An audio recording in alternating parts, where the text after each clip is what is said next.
Olá, bem-vindos a mais uma caminhada vespertina. Muitas vezes a gente faz uma pergunta e não recebe uma resposta lá muito satisfatória. Isso pode acontecer porque a gente não sabe direito o lugar certo de fazer essa pergunta. A pergunta pode estar até bem feita, mas não está colocada na circunstância correta.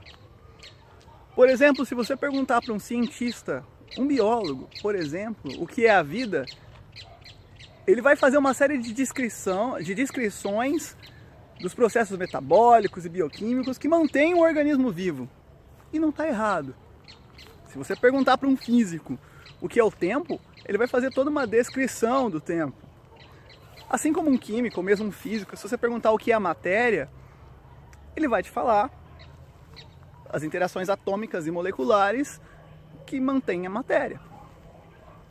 Só que a ciência, muitas vezes, busca mais descrever do que definir. Muitas vezes a resposta que a gente procura não está na ciência, mas está na filosofia e na teologia. Eu, particularmente, não estudei tanto assim da filosofia quanto eu gostaria e não tenho todas as respostas lá por não saber direito onde procurar. Muitas vezes eu acabo procurando as minhas respostas na teologia cristã, que foi a formação que eu tive. O que não significa que eu não tenha questionamentos e nada a respeito dessa abordagem do conhecimento. Aliás, o conhecimento humano se divide em várias áreas, né? Conhecimento teológico, filosófico, conhecimento científico e o conhecimento do senso comum, que é aquele do dia a dia, que não é tão metodológico como o conhecimento científico.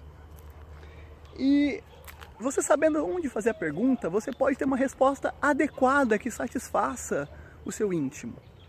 Por exemplo, se você for perguntar qual é o sentido da vida, o sentido da existência, para um cientista talvez você não tenha uma resposta muito satisfatória.